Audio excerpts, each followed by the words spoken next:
If we gain the power to become more than human, should we? And if we do, what does it truly cost us? Today's topic is transhumanism and its ethical dilemmas, and it's a loose sequel to a few other episodes we've done: the ethics of life extension, the ethics of terraforming, the ethics of uplifting, and more generally, our episodes on transhumanism, cyborgs, genetic engineering, superpowers, and many more. Of those ethical topics, transhumanism is perhaps the hardest to pin down, not because the concept is new, but because it covers so many competing definitions and approaches. Unlike life extension, terraforming planets, or uplifting animals to be smarter, which are still mostly theoretical, transhumanism is something we're already engaging in, often in ways that stir debate or discomfort. Now, I'll say up front that I generally consider myself moderately pro-transhumanism, much as I'm pro-life extension and pro-terraforming, and a bit ambivalent when it comes to uplifting. But the point of these episodes isn't to declare what's ethical, rather it's to explore the concerns, the arguments on both sides, and ask whether there are parallels in history or existing ethical frameworks that might help guide us as we chart a course forward.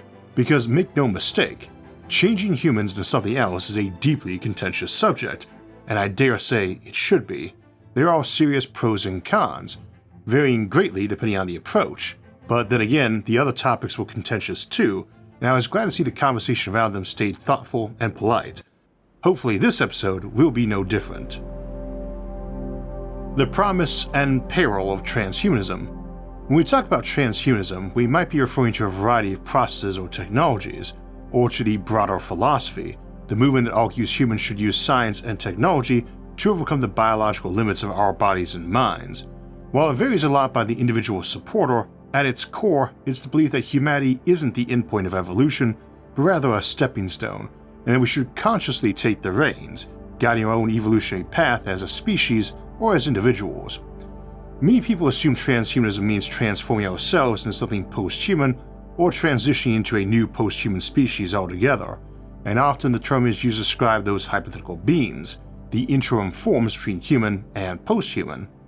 But the word transhumanism itself actually derives from the idea of transcending the human condition, not necessarily abandoning humanity, but going beyond its limits.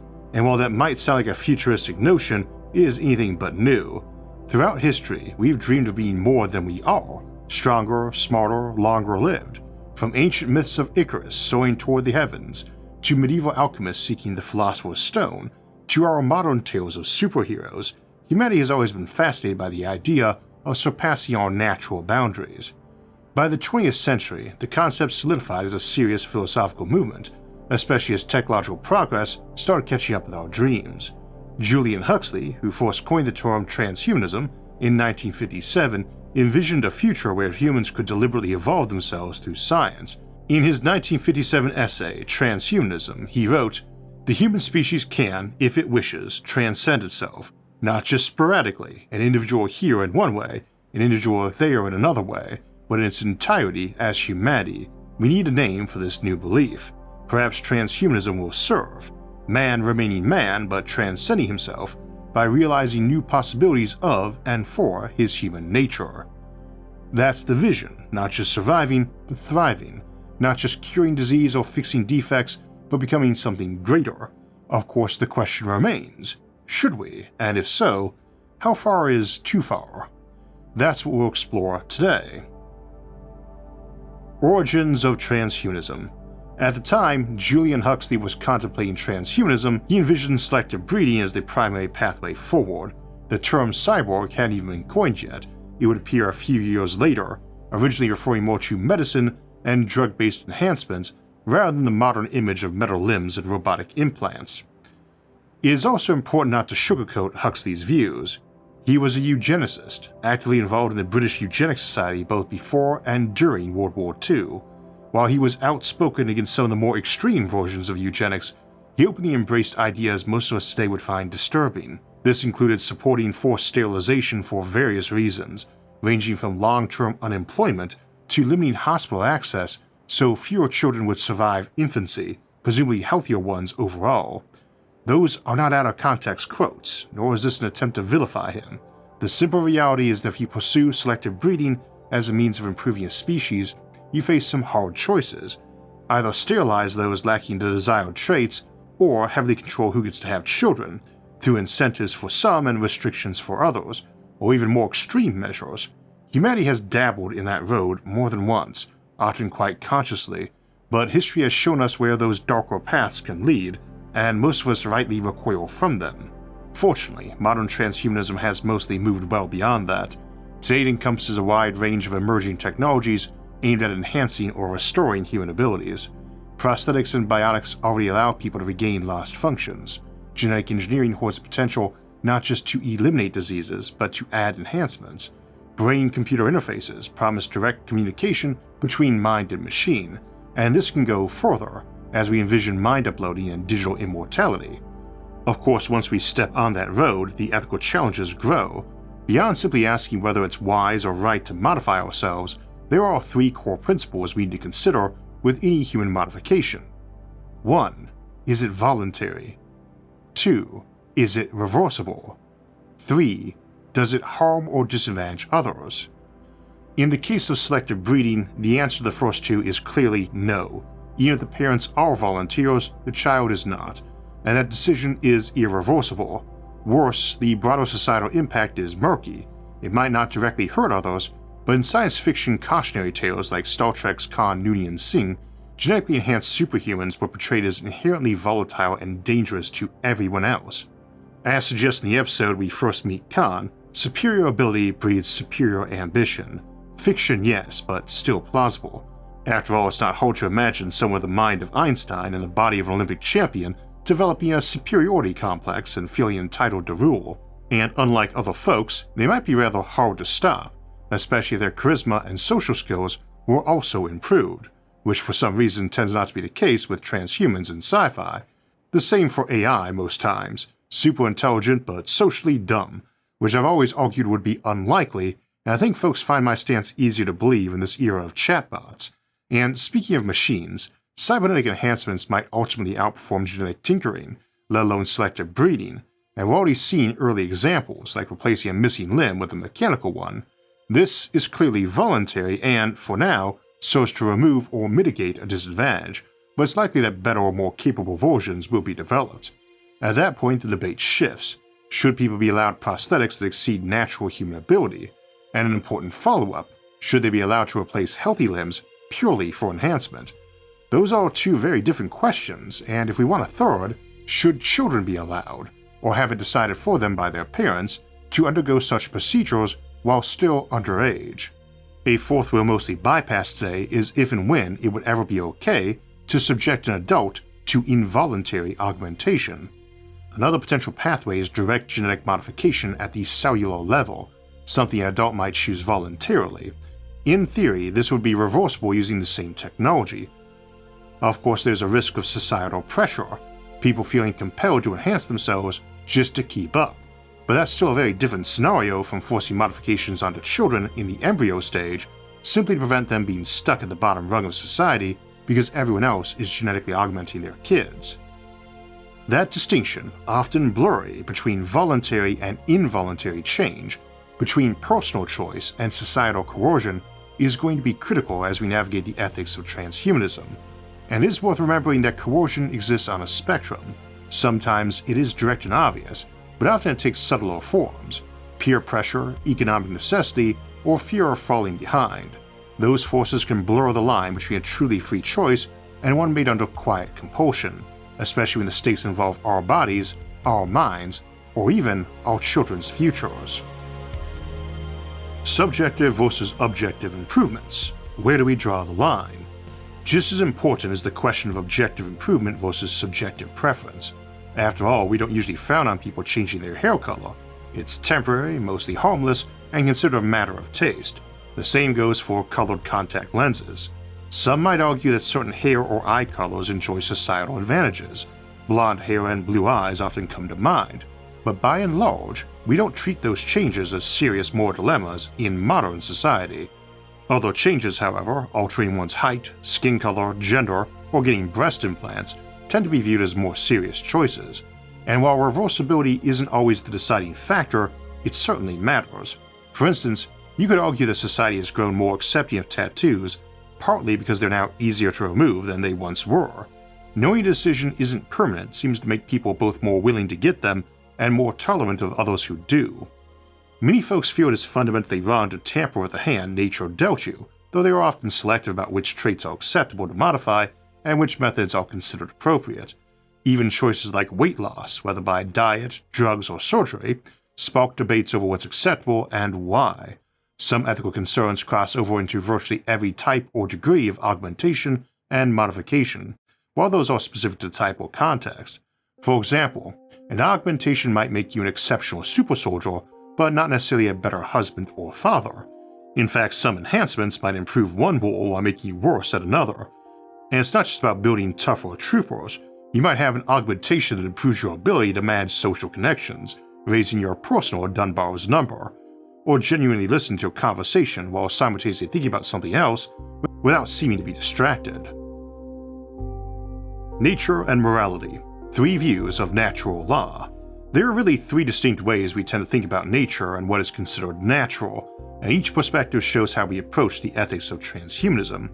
Traditionally, the reason you didn't tamper with nature was believed that something far smarter, more powerful, and more morally authoritative, a creator or divine force, designed it. In that view, altering nature raises serious ethical concerns, not just about practical consequences, but about the morality of second-guessing the design of a higher power. That's why we say trying to play God. The assumption is folks doing it can't match the skill level, are crazy to think they could, and would screw it up. The second view sees nature as a rolling accident of random mutation and luck, without intent or purpose. From that perspective, there's nothing inherently wrong with trying to prove on nature. After all, it wasn't designed with us in mind, or anything else. Still, even here, you could argue that what's ethical for humans is what perpetuates humanity, and that trying to fundamentally alter what it means to be human could be seen as fundamentally wrong.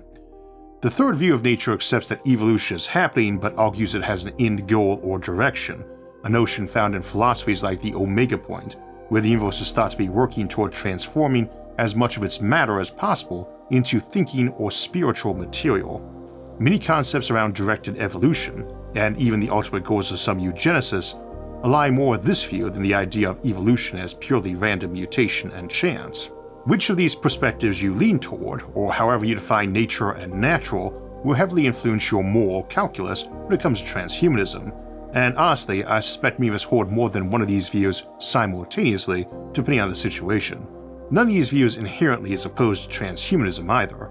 As an example, most folks who believe humans were designed also think the current version is damaged and corrupted, in which case trying to fix or patch it might be as acceptable as giving folks glasses or tooth fillings. Similarly, none of these views inherently supports transhumanism either. The road ahead. What does it mean to be human? What is man that thou art mindful of him? Few would disagree that we are by nature a flawed species, prone to holding conflicting or irrational viewpoints, yet nearly all agree that seeking self-improvement is a noble pursuit. Transcending what we are has long been a human goal. Where we tend to differ is in the means we are willing to accept, the pathways we approve of, and the destinations we are comfortable reaching. When it comes to pathways, as we explore in our episode Post-Human Pathways, transhumanism doesn't simply stop at making ourselves smarter, tougher, stronger, or faster. It isn't limited to the biological. Many of the more ambitious transhumanist visions imagine humanity shedding biology entirely, becoming digital beings, artificial intelligences, or merging with machines into something post-human. In that light, transhumanism isn't just about curing what ails us, it's about unlocking entirely new forms of existence. We've explored many of these possibilities in past episodes, covering transhumanism, superpowers, cyborgs, mind augmentation, mind uploading, and more, so if you're curious about the methods and pathways, those make a good starting point. Of course, the road from where we stand today to that future is long and uncertain, and as we begin walking it, we are forced to ask ourselves, what does it mean to be human? And at what point do we stop being human altogether? Those are questions we'll wrestle with today as we explore the ethical landscape of transhumanism. The moral case for transhumanism. It is easy to focus on the risks and ethical concerns of transhumanism. There are plenty and we'll be covering them, but it's just as important to ask what the moral arguments for transhumanism are. After all, it isn't just about hubris or chasing superpowers. Many transhumanists argue that enhancing ourselves isn't merely a choice, it's a moral imperative. For many, at its heart, transhumanism is about alleviating suffering, expanding potential, and offering people greater control over their lives. For most of human history, we've been at the mercy of nature, vulnerable to disease, injury, aging, and death. Every tool, every technology we've developed has been a small rebellion against those natural limits. In that sense, transhumanism is simply the next chapter in a story we've been writing since we sharpened the first stick or lit the first fire. If we have the means to cure diseases, repair injuries, and extend healthy life, can we really argue it's ethical not to use them? Would we call it moral to deny a child born with a genetic disorder the chance at a normal life, simply because the cure involves altering their DNA? And while many critics of transhumanism would see that point and are fine with therapeutic technologies, the line between those and enhancement can get a bit murky. Is it ethical to preserve human frailty, knowing that technology could eliminate it? Transhumanists would argue no, that suffering caused by preventable biological limits is not noble, it's negligent. More than that, transhumanism offers the potential for positive moral goods, not just the absence of suffering. Enhancements could allow us to think more clearly, make better decisions, and empathize more deeply. Imagine a world where people were smarter, healthier, and maybe even kinder, not because we got lucky, but because we made conscious choices to design those traits into ourselves. In that light, transhumanism is not just a tool, it's a chance to build a better humanity. There's also a moral argument for freedom, what we might call the right to choose one's own destiny. If an adult, fully informed and aware, chooses to enhance themselves, whether physically, mentally, or even by becoming something post-human, shouldn't that be their choice? And finally, there's the argument of survival. Some transhumanists believe that if humanity is to survive long-term, we must transcend our biological limits, and we certainly see this in a lot of science fiction, where folks worry humanity needs to modify its violent or impatient nature to survive our own cleverness and destructive or harmful technologies we have invented. It also may be the only way to survive if artificial intelligence runs amok on Earth, or to prevent our own destructive nature wiping life off this world. And beyond this world, space is harsh, time is relentless, and evolution is slow. If we want to explore the stars or endure the ravages of cosmic time, we may have no choice but become something more than human. Transhumanism, in that view, isn't just ethical, it's necessary. Needless to say, good intentions don't always lead to good outcomes. Even moral imperatives can be twisted or misused, often even by those who sincerely believe in them. But before we dive into those risks, it's worth acknowledging that the case for transhumanism isn't just science fiction fantasy, it's rooted in some of our oldest moral values: compassion, the pursuit of knowledge, the desire for freedom, and the will to survive. The risks and dangers of transhumanism. Of course, transhumanism has no shortage of critics, and not all of their concerns are about nightmare scenarios or cyborg uprisings, or genetic chaos. Some critiques strike a little closer to home, and to the heart of transhumanism itself. One curious argument is that transhumanism may not be as radical as it claims. In Why I Want to Be a Post-Human When I Grow Up, Nick Bostrom paints a vision of post-human life that, for all its technological upgrades, still clings tightly to familiar human values. We would still celebrate birthdays, admire strength, enjoy music, use language. In many ways, it's less a revolution than a renovation, a desire to perfect humanity without truly transforming it. For all their talk of transcending human limits, some transhumanists seem more interested in preserving humanity's current form, just polished to a high sheen. There's an irony there, the fear of radical change in a movement supposedly built on embracing it, and to be fair, it's an attitude I more or less share, though I suppose it's true of most of us. We like the changes we want to happen, and would prefer the ones we dislike not to happen. Not all change is good, indeed most is not. As mutation and evolution show, very few mutations are positive, and obviously changes to ourselves and our fellow humans are pretty central and controversial. Another issue is the assumption that technology affects all cultures uniformly. Transhumanism often envisions upgrades as universal goods, but different communities may have very different ideas about what counts as an enhancement, or even a defect. Consider parts of the deaf community, where deafness is not seen as a flaw to be corrected, but as a cultural identity tied to language and community. For some, hearing aids are not enhancements, they are erasures. I don't agree with that sentiment, but I do understand it, and it's not unique in that respect. I'd imagine I'd feel different if some alien arrived and tried to insist I have my eyes altered to see infrared, though I personally would probably say yes to that. Nor does one necessarily need to change, as a pair of glasses might let one see infrared on command, and so too a deaf person could use a device that simply listened for them and showed them what folks are saying, speech to text being impressive these days. Technology opens many doors. We can choose which to step through, both as a society and as individuals. But it's a reminder that technologies are not neutral tools. They shape our experience and values, often in ways their designers and their users do not fully anticipate. And given that most future augmentation technologies will likely be developed by corporations, we should expect that they might be optimized for profit, not human flourishing. So too, regulations of technologies will be designed by governments, and may intentionally or unintentionally be optimized for what makes or promotes good citizens in their eyes, and the same for other organizations who may enter the fray. Finally, transhumanism sometimes falls in the trap of assuming that making humans more optimized for today's world automatically makes us better. But optimized for what and for whose benefit? Imagine those infrared eyes I mentioned a moment ago, or an employer offering you implants to stay awake longer, handle more stress, and maximize your work output. On paper, you have been enhanced, but in reality, you might simply have been reshaped to fit into an even harsher, more demanding system.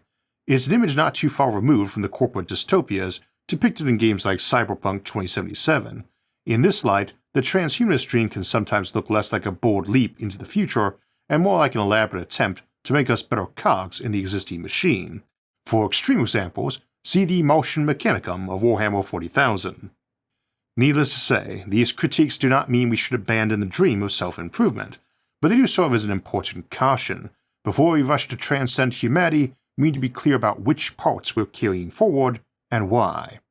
Of course, every powerful tool humanity has ever created has come with risks, and transhumanism is no exception. For all the noble intentions behind it, the path to transcending human limits is paved with potential dangers, some obvious, others more subtle. One of the most immediate concerns is inequality. In its earliest forms, access to enhancement technologies is likely to be expensive, experimental, and limited. If only the wealthy can afford genetic upgrades, cybernetic enhancements, or brain-computer interfaces, we risk creating not just a class divide, but a biological one, a future where the rich aren't just better educated or better connected, but fundamentally better, smarter, stronger, and longer lived than everyone else. For some, that's the doorway to Utopia, beginning by creating the ideal image of the aristocracy, as first envisioned by Plato and Aristotle, and using that to build a brighter future for all. There's also a potential pathway to dystopia, a recipe for societal instability, resentment, and conflict. We should be mindful that early adopters of transhumanism may be risk-takers, thrill-seekers, or driven by desires for power, traits that don't always lend themselves well to restraint or responsibility, both of which are desirable traits in folks you just handed superpowers to and who may now be in position to force their will on others. There's also the danger of coercion, both subtle and overt. Even if enhancements begin as voluntary, it's easy to imagine a world where they become all but mandatory. When everyone else upgrades their intelligence or physical abilities, what happens to those who choose to remain unaltered? Will they be left behind, unemployable, unfit, and unable to compete? What starts as freedom of choice might turn into an arms race of augmentation, where keeping up isn't ambition, it's survival. Then there's the problem of identity in humanity itself. As we change ourselves, especially as we begin to alter our minds, our emotions, and our perceptions, we have to ask, at what point do we stop being human? Even in a simple case, like an augmentation that lets you suppress or limit your emotions at will, just temporarily or partially, like not being frightened at scary moments, that could have some serious side effects on overall behavior.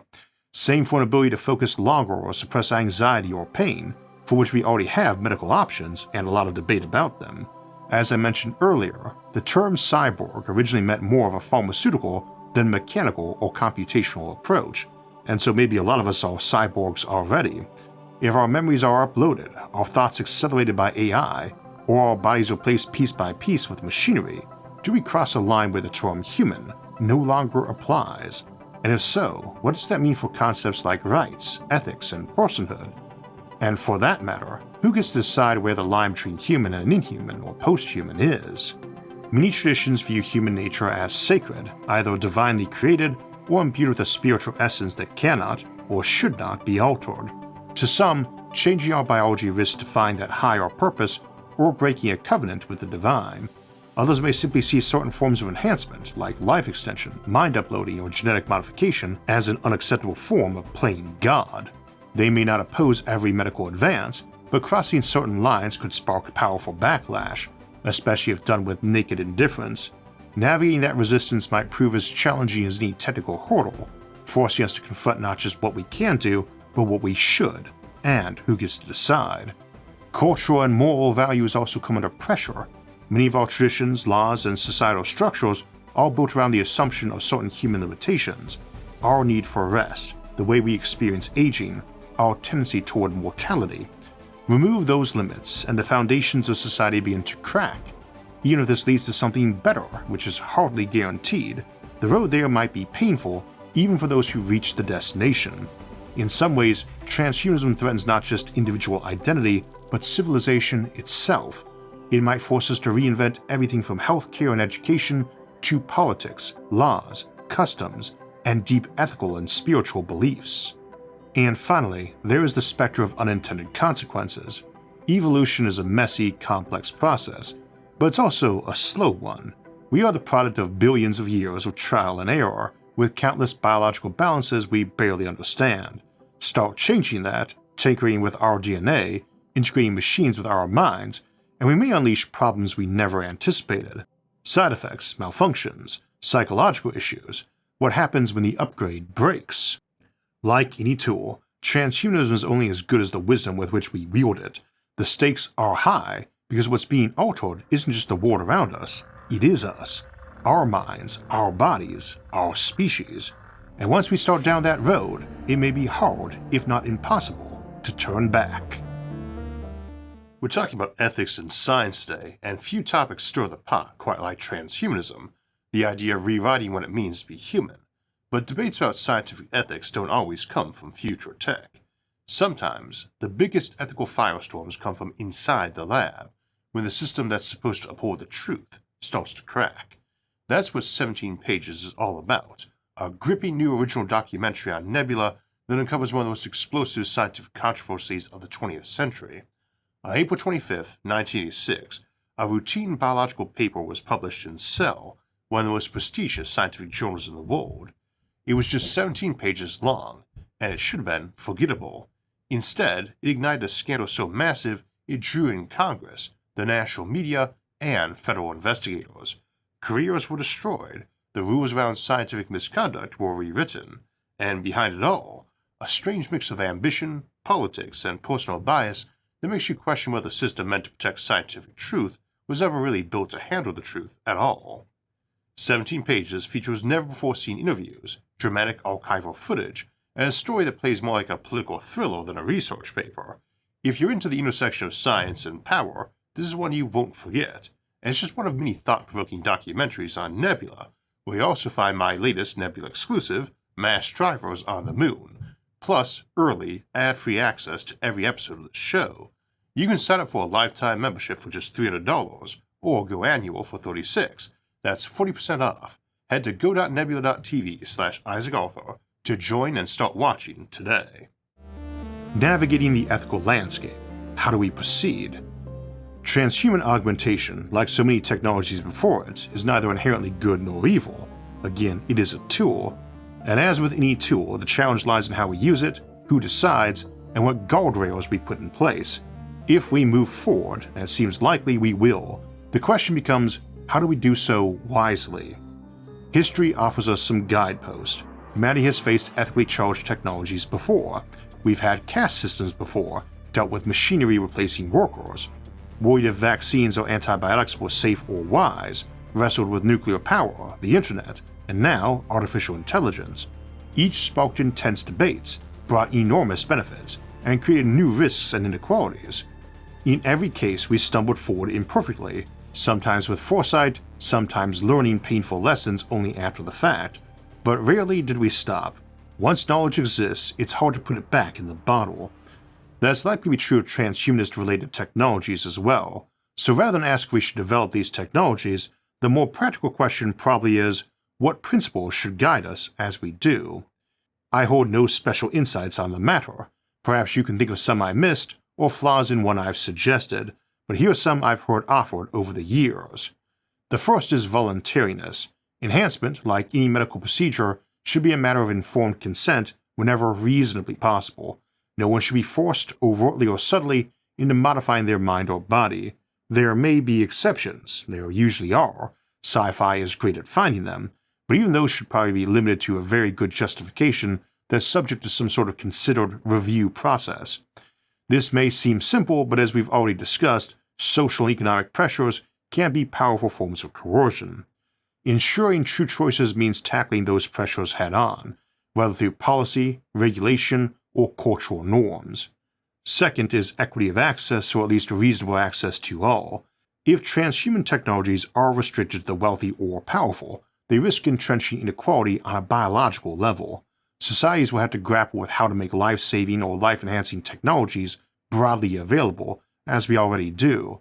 Personally, I tend to think that most people who choose to augment themselves would want others to have that same opportunity, and we should be better positioned to offer it. The added skills and productivity those enhancements bring could help drive prosperity, making it easier to expand access over time. At the same time, we should recognize that some regions or groups might face restrictions not because the technology is being hoarded, but because others believe no one should have it at all. Navigating that tension will be tricky. Still, certain enhancements like disease cures or longevity therapies may need to be treated not as luxury goods but as core rights, or something close to it, much like clean drinking water or basic education are in many places today.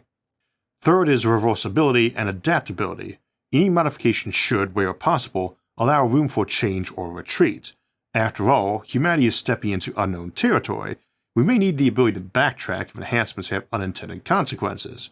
Designing technologies with off-ramps or upgrades in mind could mitigate some of the worst-case scenarios. Obviously, wishing won't make it so. It's a lot harder to change DNA in an adult than an embryo, but it's a good goalpost to be aiming for, and for using to evaluate if the technology is safe for widespread use, as is trying out on a limited sample for protracted time before just telling you when to go ahead and get that augmentation.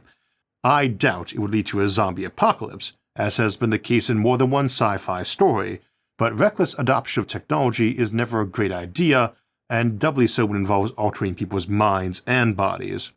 And finally, with that in mind, we need an ongoing oversight and ethical reflection. Transhumanism isn't a single event or invention, it's a process, one we are arguably already in. It won't be enough to write one set of rules and call it done. As the technology evolves, so too will the ethical dilemmas. We need mechanisms, legal, cultural, and philosophical, to revisit these questions continually. That might mean international agreements, regulatory bodies, or simply a culture that prioritizes thoughtful debate and humility. It is not hard to imagine island micronations with illegal treatment centers in violation of some international treaty augmenting people, and it's a good idea to know how far you're willing to go to police those before they pop up. Would you go to war to stop illegal transhuman procedures? One of the great challenges here is the global nature of the problem. Not every country or culture will agree on where the line should be drawn. Some may leap ahead, embracing radical enhancements. Others may resist or even ban them. But in an interconnected world, choices made in one place can ripple across the globe. A future where enhanced humans from one nation dominate global politics, economics, or even sports is not hard to imagine. Indeed, we have whole episodes devoted to cyborg armies, super soldiers, space marines, stormtroopers, and other augmented fighting bodies, and it is very likely nations would feel obliged to at least consider using those if others were. Navigating that landscape will not be easy, but if we approach it with the same creativity, caution, and compassion that drives the best of human progress, we may find a path that lets us embrace the promise of transhumanism without falling prey to its darkest risks. The transhuman future, Utopia, Dystopia, or something else. As we look toward the future, it's easy to imagine transhumanism leading us down two very different roads, one paved with hope, the other with cautionary tales, but the reality is likely to be far messier, somewhere in between. The utopian visions see transhumanism as humanity's next great leap, a future where disease, disability, and even death are optional, a world where intelligence is limitless, empathy is enhanced, and creativity knows no bounds. In this view, transhumanism is the key to solving problems we struggled with for millennia: poverty, ignorance, injustice. After all, if we can make ourselves wiser, kinder, and more capable, why wouldn't we build a better world along the way? Imagine a society where enhanced humans, smarter, stronger, longer lived, apply their abilities to ending hunger, curing disease, and exploring the stars. It's a tempting vision, humanity finally freed from the limits that have shaped our history and our suffering.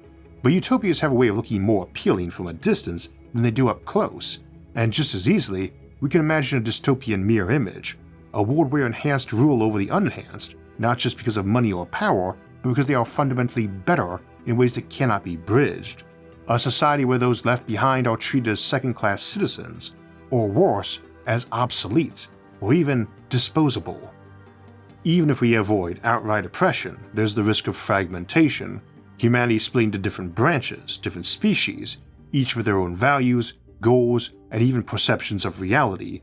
Homo sapiens, Homo digitalis, Homo superior. Would we still see each other as kin, or would we become strangers, aliens sharing a common ancestry but little else? And perhaps the most haunting possibility, that in transcending our limits we lose the very thing that makes us human. Our flaws, after all, are part of our story. Our mortality gives meaning to our days. Our struggles forge empathy and resilience. What happens when those are engineered away? Do we become something better, or just something else? The truth is, we don't know what future transhumanism leads to, only that it will change us in ways we cannot fully predict. History teaches us that new technologies rarely deliver only what we expect. The printing press gave us enlightenment and propaganda. The internet gave us global connection and global disinformation. Nuclear power gave us energy and existential dread. Transhumanism will be no different. It will create new wonders and new horrors, sometimes in the same breath. Some will see it as our salvation, others as our doom, and most of us will probably find ourselves somewhere in between, adapting, struggling, thriving, regretting, hoping. What matters most is that we approach it with open eyes, aware of the stakes, because no matter which future we build, we will have to live with the consequences, or die by them. Final reflections. What does it mean to be human? In the end, transhumanism forced us to wrestle with one of the oldest and deepest questions we have ever asked. What does it mean to be human? Are we defined by our biology, our flesh, our genes, our inevitable aging and mortality? Or are we defined by something less tangible, our minds, our values, our dreams? If it's the latter, perhaps transhumanism doesn't make us less human but more, amplifying the very traits that led us to rise from the savannah and build civilizations. There's something profoundly human about wanting to be better, to cure disease, to lift ourselves from suffering, to stretch our reach beyond the stars. Every great leap we've made as a species has been driven by that impulse. Fire, language, medicine, spaceflight, they were all, in their time, transgressions against nature, and all made us what we are, for good or ill, and often both. And yet, as we've seen time and again, our reach often exceeds our grasp, and even when we grasp what we meant to, it can burn us, just as Prometheus or Icarus. Power without wisdom can be as dangerous as it is transformative. The tools we create shape us as much as we shape them, and transhumanism will be no exception. Perhaps the real challenge isn't whether we can become more than human, but whether we can hold on to what matters most in the process: our compassion, our empathy, our ability to see ourselves in the eyes of another, no matter how different they may become. Because even if we gain the strength of gods, the wisdom of sages, and the lifespan of stars, it won't mean much if we lose everything that makes us ourselves in the process. In the end, transhumanism doesn't offer us a single destination. It offers us a fork in the road, 1,000 different futures branching outward, some bright, some dark, and most somewhere in between. And those choices we make, individually and collectively, will decide which of those futures becomes our reality. Thankfully, there are 1 trillion worlds in this galaxy where we might try 1 trillion variations and see which thrive, and which thrive admirably rather than ignobly. As for me, I remain hopeful. Cautious, certainly, but hopeful. Pragmatic optimism tends to be my way. Humanity has stumbled many times, but we've also achieved wonders we once thought impossible. If we approach this next chapter with humility, with courage, and with care, perhaps we can write a future where being human means more than it ever has, because we chose not just to transcend our limits, but to grow in wisdom along the way. And that, I think, is the real heart of it, not what we become, but who we choose to be.